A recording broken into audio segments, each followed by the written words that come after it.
हाय दोस्तों, मैं आपका शहाबुद्दीन अशरफ। आप देख रहे हैं मेरा यूट्यूब चैनल KTH मऊ, यानी कुछ तो है। आज की खबर में है कि गरीबों की थाली से सब्जी और दाल गायब, महंगाई से बेहाल। आज सब्जियों के दाम आसमान छू रहे हैं। इसका कारण बताया जा रहा है कि जो अगल बगल गांव के लोग, स्थानीय लोग अपने यहाँ सब्जियां उगाते थे, बरसात की वजह से उनके सब्जियों के पेड़ नष्ट हो गए, जिससे बाहर से अब सब्जियां आती हैं, इसलिए वो महंगी पड़ रही हैं। और इस महंगाई की वजह से हरी सब्जियों के दाम आसमान छू रहे हैं। आम आदमी की थाली से हरी सब्जी गायब है। वहीं अरहर दाल महंगी होने की वजह से लोगों के जेब का संतुलन बिगड़ गया है। अब सब्जियों के दाम बढ़ने की वजह से गरीब और मध्य वर्गीय लोगों की जेब पर इसका बुरा असर पड़ रहा है। पिछले कुछ दिनों में आलू, टमाटर, प्याज के साथ ही हरी सब्जियों के दाम में बहुत ज्यादा उछाल आया है। 60 से 100 रुपये किलो तक सब्जी के दाम पहुंच गए हैं।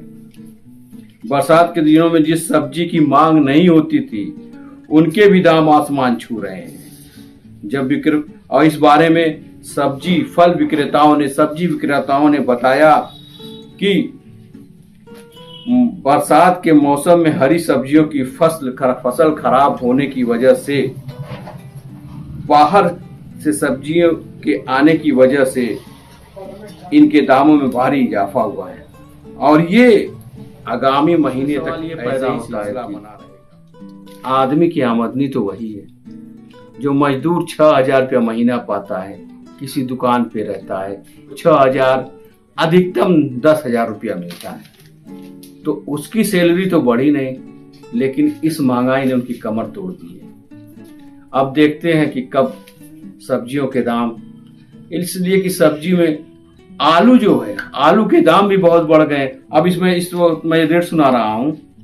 आलू 36 रुपया किलो, प्याज 45 रुपया किलो, टमाटर 100 रुपया किलो, और आपका परवल 60 रुपया, करेला 60 रुपया, नेनुआ 50 रुपया किलो, जो 5 रुपया किलो, 10 रुपया किलो बिकता था। बोड़ा 60 रुपया किलो, जो कोई जल्दी खाता नहीं, वो 60 रुपया किलो है।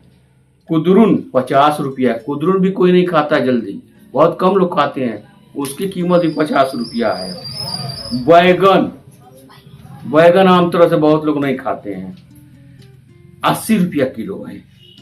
भिंडी, वो भी बहुत लोग पसंद नहीं करते, बहुत लोग पसंद करते हैं, 60 रुपया किलो है। लौकी 50 रुपया किलो।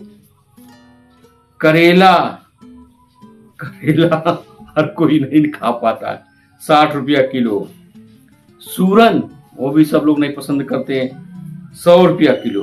हरी मिर्च जो यूं ही मिल जाया करती थी, 150 रुपया किलो है, और 150 रुपया किलो है।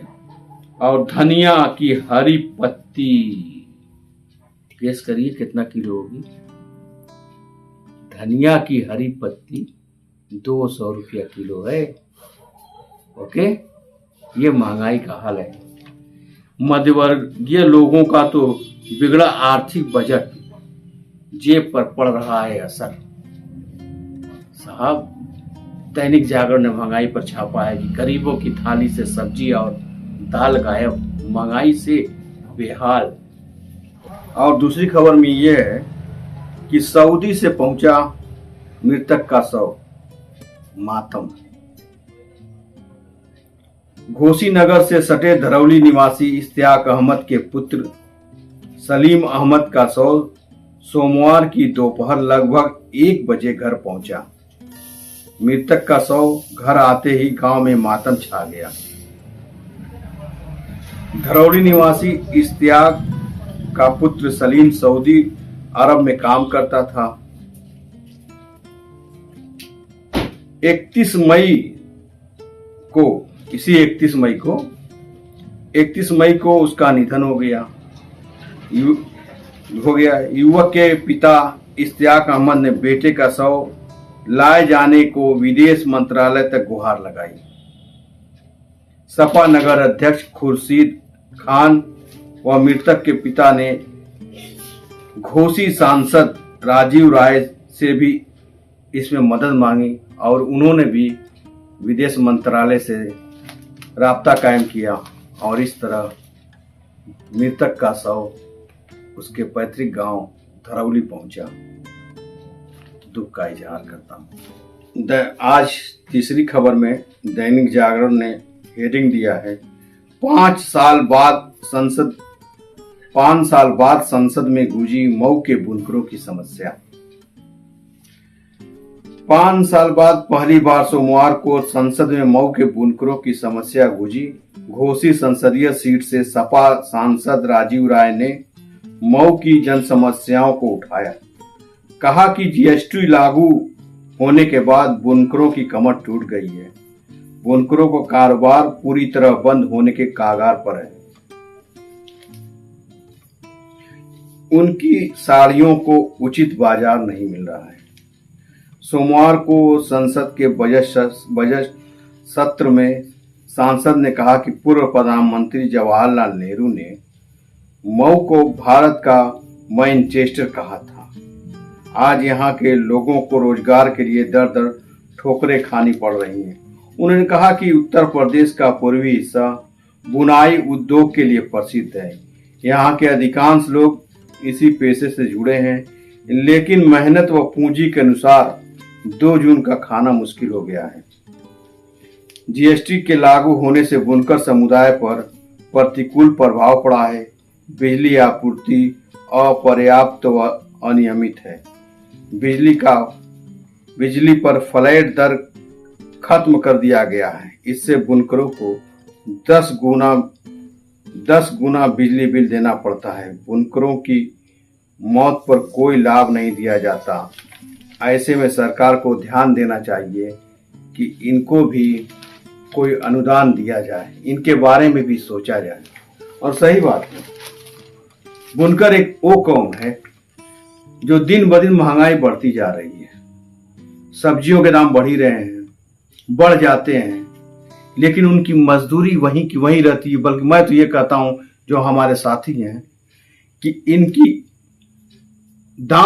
इनकी मजदूरी जो है और घट जाती है।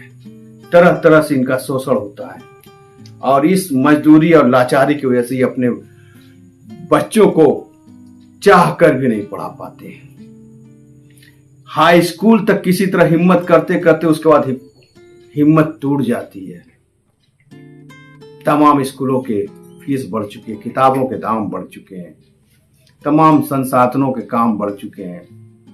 लेकिन अगर आज एक मजदूर अपनी मजदूरी बढ़ा देना तो फौरन उसको काम मिलना बंद हो जाता है। तो सरकार से मेरी भी गुजारिश है कि जिस तरह हर तबके का ध्यान दिया जाता है, बुनकर भी एक किसान कैटेगरी में आता है। परिवार का पूरा बच्चा एक साथ लग के काम करता है, तब वो 2 जून की रोटी जुटा पाते हैं। हाँ, ये अलग बात है कि उनके रहने का ढंग अंदाज निराला होता है। इस बेकसी में, इस परेशानी में भी वो मुस्कुरा कर जी लेते हैं और सरकार को इसी बात से गलतफहमी हो जाती है कि अगर ये लाचार हैं, बेबस हैं, तो क्यों नहीं गिड़गिड़ा रहे हैं। सही है कि नहीं, ये गिड़गिड़ाते नहीं है। ना ही इनके वो लोग जो इनसे वोट ले लेते हैं, जो लोग अपना वोट बैंक इनको समझते हैं, इनके लिए कुछ नहीं करते। मैं घोसी सांसद राजीव राय जी का बहुत शुक्रगुजार हूँ, बहुत शुक्रिया अदा करता हूँ कि इन्होंने बुनकरों की आवाज उठाई। आज की खबर में बस इतना ही। तो मैं आपका शहाबुद्दीन यही कहूँगा, कुछ तो है। जय